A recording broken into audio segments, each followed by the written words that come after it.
আসসালামু আলাইকুম। সংবাদে আপনাদের সবাইকে স্বাগত জানাচ্ছি। আমি ফিরোজ তোহা। শুরুতেই আরবে কেবলস সংবাদ শিরোনাম। বাংলাদেশের সর্বশেষ গুরুত্বপূর্ণ আপডেট সংবাদে আপনাকে স্বাগত। শুরুতেই সংবাদ শিরোনাম, পরে বিস্তারিত। প্রথমেই জানাবো, রাজধানীতে প্রকাশ্যে বিএনপির কর্মীকে কুপিয়ে হাত বিচ্ছিন্ন, বুকে ছুরিকাঘাত। রাজধানীর সবুজবাগে পূর্ব শত্রুতার জের ধরে মোহাম্মদ পলাশ ৩৪ নামের ওয়ার্ড বিএনপির এক কর্মীকে কুপিয়ে হত্যা করেছে দুর্বৃত্তরা। আজ ৮টার দিকে সবুজবাগ থানাধীন রাজারবাগ বাজার এলাকায় পানির পাম্প সংলগ্ন একটি মুদি দোকানের সামনে এই হত্যাকাণ্ডের ঘটনা ঘটে। এ বিষয়ে খুবই গুরুত্বপূর্ণ সংবাদ জানাবো, সঙ্গেই থাকুন। এরপর জানাবো, বিকাশ ব্যবসায়ীকে কুপিয়ে ৫ মোবাইল শপ, ২ লক্ষ টাকা ছিনতাই।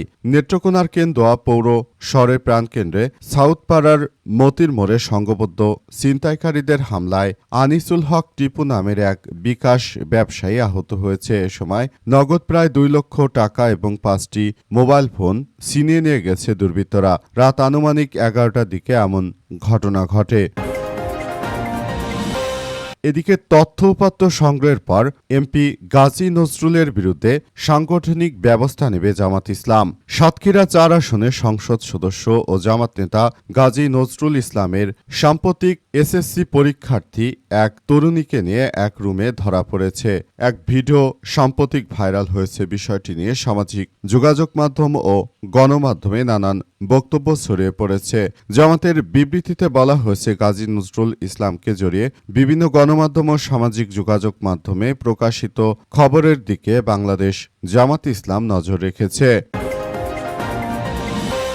জানাবো, ধরাছোঁয়ার বাইরে অস্ত্রধারী সেই আওয়ামী লীগের ক্যাডারেরা। জুলাই বিপ্লবে ছাত্র জনতার উপর নির্বিচারে গুলি অস্ত্রধারীর সংখ্যা ছিল আওয়ামী লীগ, যুবলীগ ও ছাত্রলীগের নেতাকর্মীরা। সারা দেশে ২০০ অস্ত্রধারী চিহ্নিত করা হয়েছে, তবে এখন পর্যন্ত এমনভাবে কাউকে আটক করা যায়নি। জুলাই বিপ্লবে ছাত্র জনতার উপর পুলিশের পাশাপাশি নির্বিচারে গুলি চালানো আওয়ামী অস্ত্রধারীরা এখনও ধরাছোঁয়ার বাইরে। সারা দেশে বর্বরোচিত হামলার সঙ্গে জড়িত ২০০ সশস্ত্র অস্ত্রধারী ক্যাডার, তাদেরকে চিহ্নিত করে আইনের আওতায় নিয়ে আসা হবে। এই ঘটনায় ২ বছর হতে চলেও মাত্র ২৫ জনকে গ্রেপ্তার করতে সক্ষম হয়েছে পুলিশ। এবং সর্বশেষ জানাবো, মৌরতানিয়ার উপকূলে নৌকাডুবি, ১৪৩ শরণার্থীর মৃত্যু। মৌরতানিয়ার উপকূলে ইউরোপগামী একটি নৌকাডুবির ঘটনায় ১৪৩ জন শরণার্থী নিহত হয়েছে। প্রিয় দর্শক, এই ঘটনায় এখন জাতিসংঘ থেকে আশঙ্কার কথা জানিয়েছে। এতক্ষণ শুনছিলেন সংবাদ শিরোনাম, এবারে বিস্তারিত। তবে তার আগে বন্ধুরা, অনুরোধ থাকবে এই সংবাদটিতে একটি লাইক দিন। এই চ্যানেলে আপনি নতুন হয়ে থাকলে আমাদের সংবাদটি দেখতে দেখতে চ্যানেলটি সাবস্ক্রাইব করে রাখুন। কমেন্ট করে বন্ধুরা আপনার মূল্যবান মতামত জানিয়ে দিন আপনি বিশ্বের কোন দেশ থেকে বা বাংলাদেশের কোন স্থান থেকে আমাদের সংবাদটি দেখছেন এবং শুনছেন। আর বন্ধুরা, গাজা যুদ্ধে আপনি যদি নিরীহ ফিলিস্তিনিদের ভালোবেসে থাকেন, কমেন্টে ইয়েস লিখে পুরো বিশ্ববাসীকে আমাদের এই তাজা আপডেটটি দেখার সুযোগ করে দিন। এবারে বিস্তারিত। রাজধানীতে বিএনপির কর্মীকে কুপিয়ে হত্যা। রাজধানীর সবুজবাগে পূর্ব শত্রুতার জের ধরে মোহাম্মদ পলাশ ৩৪ নামে ওয়ার্ড বিএনপির এক কর্মীকে কুপিয়ে হত্যা করা হয়েছে। আজ ৮টার দিকে সবুজবাগ থানাধীন রাজারবাগ এলাকার পানির পাম্প সংলগ্ন একটি মুদি দোকানে এমন হত্যাকাণ্ডের ঘটনা ঘটে। নিহত পলাশ লক্ষ্মীপুরের রায়পুরের উপজেলা সোনাপুর গ্রামের আবুল কাশেমের ছেলে। তিনি দীর্ঘদিন ধরে পরিবারের সঙ্গে সবুজবাগের মাদারটেক এলাকায় বসবাস করছিলেন। পেশা একজন প্রাইভেট কার চালক হলেও গত কিছুদিন ধরে সেই কাজ বন্ধ রেখেছিলেন তিনি বিএনপির কর্মী ছিলেন। পেশা একজন প্রাইভেট কার চালক। নিহত ব্যক্তিকে হাসপাতালে নিয়ে আসা প্রতিবেশী হীরা জানিয়েছেন, রাত ৮টার দিকে রাজারবাগ বাজারের একটি মুদি দোকানের সামনে অবস্থান করছিলেন পলাশের। সময় পূর্ব শত্রুতার জেরে স্থানীয় রয়্যাল সবুজ ও নাইম সহ একদল দুর্বৃত্ত তার উপর আতর্কিত হামলা চালায় এবং হামলা চালিয়ে তাকে গুরুতরভাবে কুপিয়েছে। এই ঘটনার পর তাকে হসপিটালাইজড করেছে ওই প্রতিবেশী। তবে প্রতিবেশী কষ্ট করে হসপিটালাইজড করা হলেও তাকে হাসপাতালে নেওয়ার পর আসলে তার মৃত্যুর সংবাদটি দেয়। আসলে চিকিৎসারত অবস্থায় তার মৃত্যুর সংবাদ শোনায় ওই হাসপাতালের চিকিৎসক জানিয়েছে যে এই ধরনের হত্যাকাণ্ড এখন আমরা প্রতিনিয়তই দেখছি। আসলে বিএনপি ক্ষমতা আসার পর থেকে সারা দেশ জুড়ে এমন অস্ত্রের ঝনঝনানি চলছে এবং এই অস্ত্রের কারণে মূলত এখন সারা দেশ জুড়ে এক ভয়াবহ বিপর্যয়কর পরিস্থিতির সৃষ্টি হয়েছে। শেষ পর্যন্ত পুরো পরিস্থিতি কোন দিকে যায় সেটি এখনই দেখতে হবে।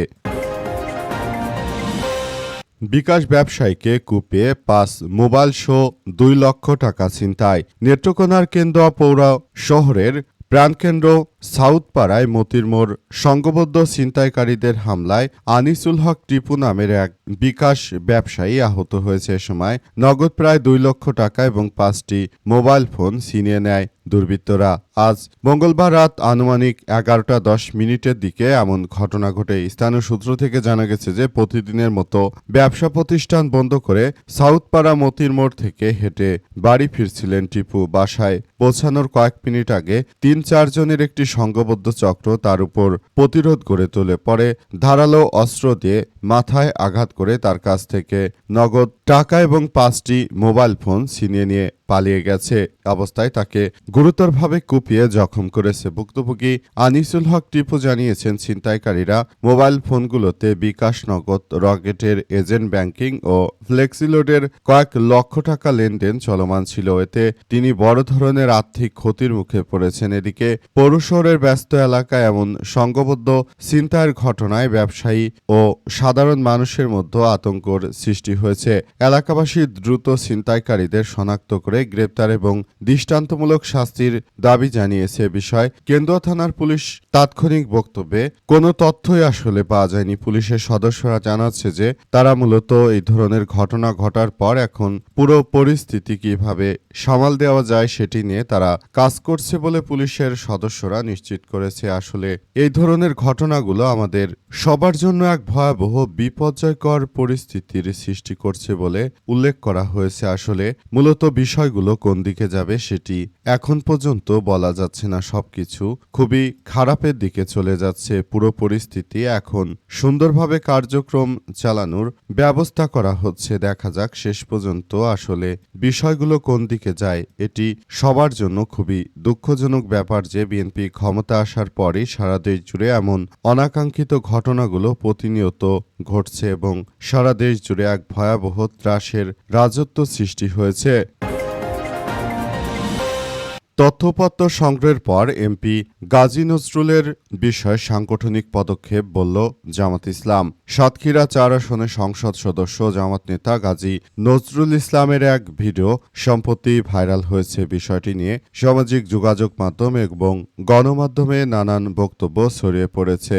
জামাতের বিবৃতিতে বলা হয়েছে যে উক্ত জামাত নেতার বিরুদ্ধে আমরা তথ্য সংগ্রহ করছি। আমরা আসলে বলতে চাই যে যারা এই ধরনের ঘটনার সঙ্গে জড়িত থাকবে তাদের কাউকেই কোনো ছাড় দেওয়া হবে না। সে যতই প্রভাবশালী হোক না কেন, যারা এই ধরনের ঘটনাগুলো ঘটাবে, যারা দলের নাম ব্যবহার করে এই ধরনের ঘটনাগুলো এবং কার্যক্রমগুলো ঘটিয়ে যাবে, সেটি আমরা কোনোভাবেই আসলে মেনে নেব না। দেশটাকে সুন্দরভাবে গড়ে তোলা এই মুহূর্তে আমাদের সবার জন্য অত্যন্ত গুরুত্বপূর্ণ একটি বিষয়, কিন্তু আমরা বিষয়গুলো নিয়ে আসলে সবাই অনেক বেশি সতর্ক অবস্থানে রয়েছি এবং আমরা আসলে পুরো পরিস্থিতি যে থমথমে অবস্থা বিরাজ করছে সেই পরিস্থিতি থেকে আসলে বাঁচার জন্য এই মুহূর্তে সবাইকে নিয়ে আমরা একটি সুন্দর ও সমৃদ্ধির একটি রাষ্ট্র কাঠামো গড়ে তুলতে চাই বলে উল্লেখ করা হয়েছে।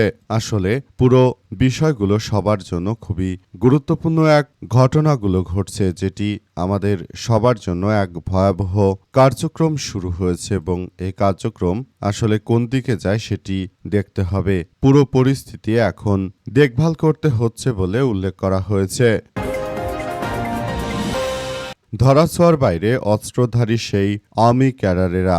জুলাই বিপ্লবে ছাত্র জনতার উপর পুলিশের পাশাপাশি নির্বিচারে গুলি চালানো আওয়ামী অস্ত্রধারীরা এখনও ধরাছোঁয়ার বাইরে। সারা দেশে বর্বরোচিত হামলায় জড়িত ২০০ সশস্ত্র ক্যাডারকে চিহ্নিত করে আইন শৃঙ্খলা রক্ষাকারী বাহিনীর সদস্যরা এই ঘটনায় ২ বছর হতে চললেও মাত্র ২৫ জনকে গ্রেপ্তার করতে সক্ষম হয়েছে পুলিশ। বাকিরা এখনও পলাতক। এদের বেশিরভাগই সীমান্ত পাড়ি দিয়ে আশ্রয় নিয়েছে ভারতে। তারা নিষিদ্ধ আওয়ামী লীগ, যুবলীগ, ছাত্রলীগ ও স্বেচ্ছাসেবী স্বেচ্ছাসেবক লীগের সশস্ত্র ক্যাডার বলে চিহ্নিত করেছে পুলিশের সদস্যরা। 24 জুলাই ছাত্র জনতার উপর পুলিশের সঙ্গে প্রকাশ্যে অস্ত্র উঁচিয়ে গুলি করতে দেখা গেছে সাদা পোশাকে কিছু লোককে। আওয়ামী লীগ, ছাত্রলীগ, যুবলীগ ও স্বেচ্ছাসেবক লীগের এসব ক্যাডার সহ দেশের বিভিন্ন স্থানে ছাত্র জনতার উপর গুলি চালায়। শুধু তাই নয়, লাঠি হাতে সাধারণ ছাত্রছাত্রীদেরও বেধড়ক তারা পিটিয়েছে বলে জানা গেছে।